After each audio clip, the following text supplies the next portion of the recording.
The great news keeps on rolling in for the Miami Heat. The Heat got another win today going into Philadelphia and beating the 76ers. That is now 4 straight wins for the Heat, improving the record to 11-6 on the year. And the performances that you saw today from Kel'el Ware, from Norman Powell, Bam Adebayo, alongside some other injury news, just tells the story that early this season, through the first 20 games, the Heat are clicking on all cylinders, and even through all of these injuries, they're still playing at a very high level. Let's talk about today's game first, and then we'll move on to the injury news. I am Nick Roloff, by the way.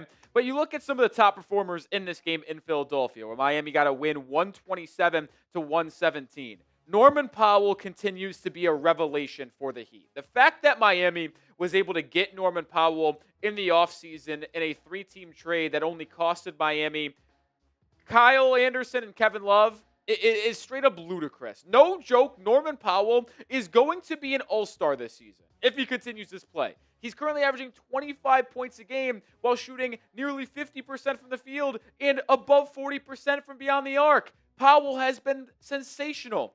Had 19 points in the first half. Anytime Miami needs a bucket, Norman Powell is there. Bam Adebayo continues to dominate in his return, 3rd game back, and guess what? He's just continuing to play elite basketball, 18 points, 13 boards. But how about the other big man in that duo between him and Kel'el Ware? Ware was phenomenal again today, man. And I have been very hard on Kel'el Ware. I know that, but it's because I consistently say he is capable of doing what he did today and over the past week every single game. It's all about effort and attention to detail for Kel'el Ware. Well, guess what, folks? He's starting to put it all together, and we're going to dive into his performance more in depth here in a second. But you also got an unbelievable good performance from Jaime Jaquez Jr. off the bench. He had 7 assists. Did have 4 turnovers. Needs to clean up the turnovers. He's been doing a lot of turnovers lately. He's got to be better on that end. But he had another 20-point performance off the bench.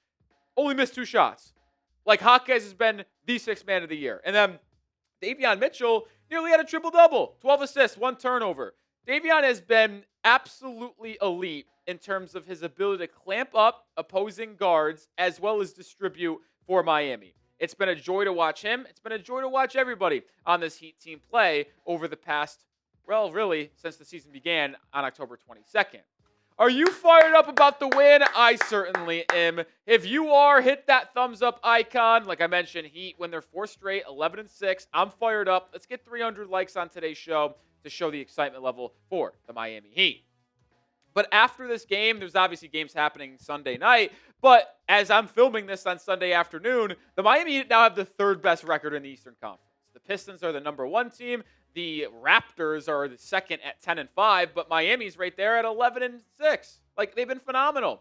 And in this 4-game winning streak for the Miami Heat, all 4 teams they've played are above 500. Does that end up being the case this season? I don't know. But you beat the Knicks on Monday. That's an above 500 team and a contending team in the East. You beat the Warriors on Wednesday. I don't think that team is as good as people thought they were going to be, but that's still a winning basketball team. You beat the Bulls on Friday in a blowout. That's a above 500 team. And then you beat the Sixers, who many people thought were going to be better than you this season. I get it. No Embiid, no VJ Edgecombe. But Miami, no Andrew Wiggins, no Jovic, no Tyler Herro. So I don't want to hear any injury excuse. The Heat basketball team is playing elite level ball. And speaking of elite level ball, I do want to go more in depth on the props that need to be shown to Kel'el Ware. He, in my opinion, has absolutely turned the corner. I don't think there's any debate at this point. We were always wondering, hey, if he does this, he's capable of doing that. If. Well, now he's doing it.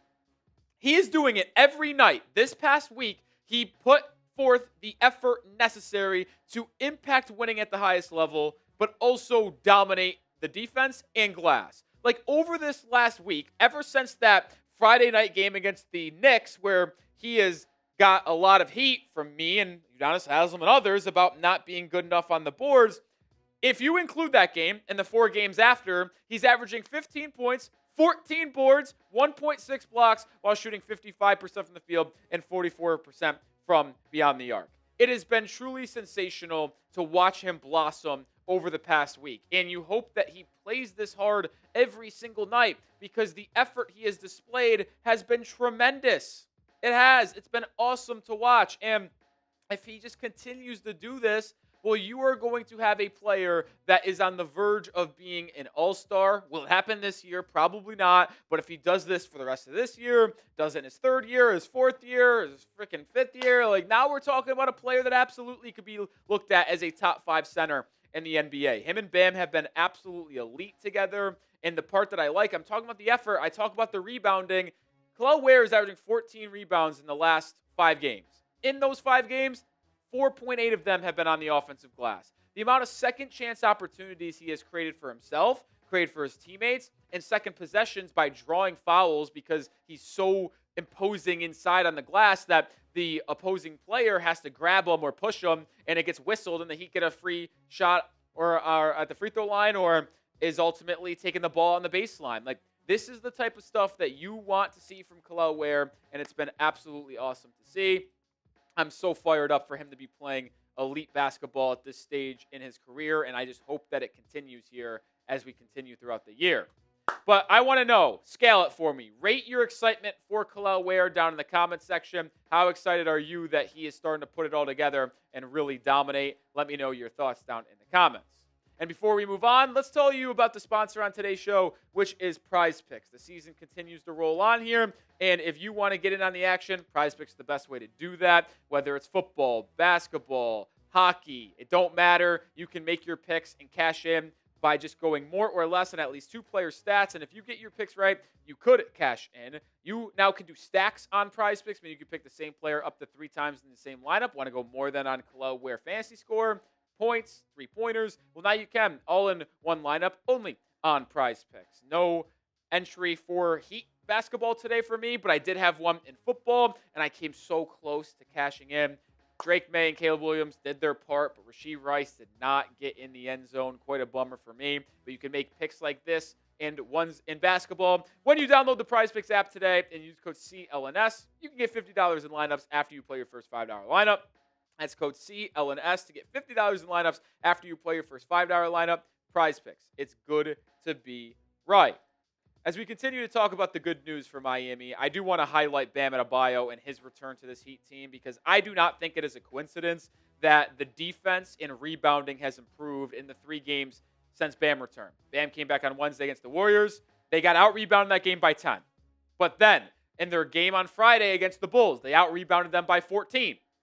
The game today against the Sixers out-rebounded them by 8+. I forget the exact number off the top of the head. But let's go take a look.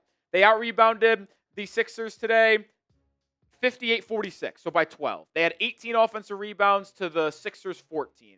Like, they just have been dominating. And maybe it's because they have 2 big men that can play together at times, and Bam and Kel'el Ware, who have looked really solid in tandem since Friday night, which they started because Wiggins has been out since that game against the Warriors on Wednesday. That was when he left with an injury. But they've been great. Defensively, they've been great on the glass, and it's just amazing. It's like, oh, you're actually a good defensive team when you don't give your opponent 20 offensive rebounds. It's just like, it's so obvious, and it's so good to see those guys working well together, and it's hope to see them continue to work together well for the rest of the season. Let's get over to the injury news because Tyler Herro could be returning tomorrow, folks. Miami on a second night of a back-to-back at home against the Dallas Mavericks. They actually have 4 straight home games. We'll get to the schedule here in a second. But Anthony Chiang, we all said last week the idea was for Herro to return on Monday night at home against the Dallas Mavericks on the second night of a back-to-back. Well, if you see here, before the Heat-Sixers game on Sunday, that is still the plan.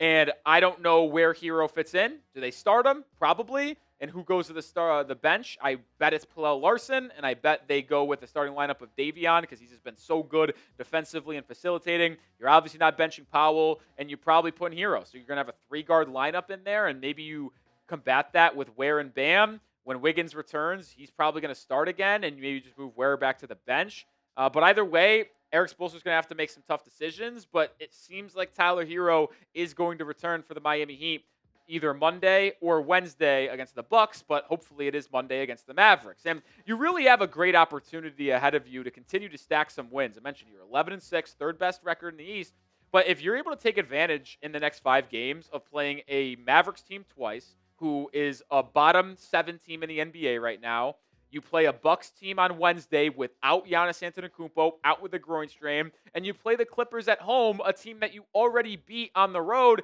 and a team that has really struggled. Obviously, the Pistons are going to be tough. That's the best team in the East so far this season, but you get them at home a couple days after Thanksgiving. So to me, is there a chance Miami goes 5-0? That's probably really unlikely in this 5-game stretch. But 4-1, yeah, you should beat the Mavericks twice. You should easily beat the Bucks. And if you split the Pistons and Clippers, well then guess what? You went 4-1 in this stretch, and you'd be sitting in your first 22 games with a 15-7 record. This is something that really is possible for Miami, and it's good to have Tyler return in a game that is against a pretty inferior opponent in the Dallas Mavericks, who's been battling injuries all year long and are going to be shorthanded again tomorrow. Like, just let's keep the momentum rolling. I just hope, I don't think it's going to be the case because I truly do think he's a professional. He's a good player, and I don't think it's going to happen. But I just hope Tyler Herro returning doesn't mess with the mojo, doesn't mess with the camaraderie and chemistry we have, because everybody knows their roles right now. Everybody does. And I just hope Tyler returning doesn't really put a wrench into that. I think Herro will come back and play in the flow of the offense, not be a ball hog, not slow down this Heat offense, which has been so good. I think he will only elevate it. But if he doesn't, you really got to have a conversation of potentially moving on from him and trading him this year, because the Heat have been a really, really good basketball team through the first 17 games without him. And if they're just able to get healthy with Wiggins, Jovic, keep Bam and Ware on the floor, this is a team that will compete in the East without Tyler Herro. But with Tyler Herro, you hope it's elevated and they're winning the Eastern Conference. That'll do it for today's show. Appreciate everybody for joining us here on today's show. A lot of fun here. It's going to be fun to continue to watch this team as we progress here. So make sure you join the channel and make sure you subscribe. See you tomorrow with another video.